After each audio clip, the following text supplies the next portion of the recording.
कथा बाँदर राजाको। एका देशमा एउटा जङ्गल थियो। उक्त जङ्गलमा थरी थरीका जनावरहरू बस्थे। जङ्गलमा पनि लोकतन्त्र आयो अनि जङ्गलमा चुनाव भयो। सधैँभर सिंह राजा हुनुपर्छ भन्ने भएन र त्यो जङ्गलमा सिंहलाई छोडेर त्यहाँका जनावरहरूले बाँदरलाई राजा बनाएछन्। एक दिन सिंहले मृगको बच्चा लगेर गुफामा लग्यो।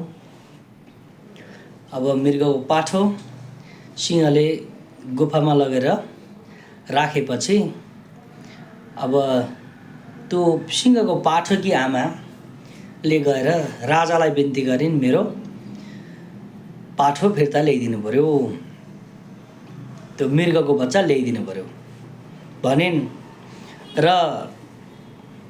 बाँदर गयो, रुखमा चढेर गुफाभित्र हेर्यो। हेर्दा त्यो मृगको बच्चो उसले त्यहाँ देख्यो।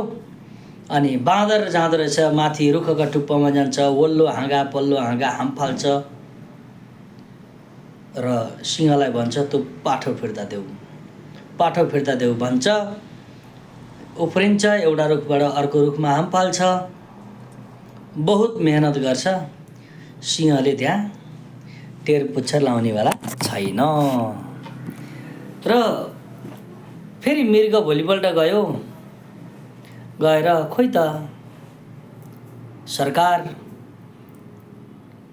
मेरो बच्चा त फिर्ता ल्याइदिनु भएन।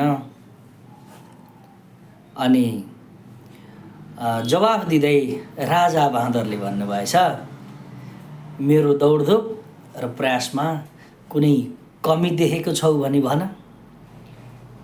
हुनेसम्म शक्ति भएसम्म प्रयास गर्ने समयसम्म कुनै कसुर बाँकी राखेको देखेको छौ? छैन। त्यस्तै नेपाली राजनीतिमा पनि बेला बेलामा यो कथाले खुब अर्थपूर्ण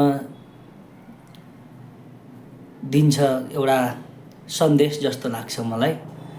अब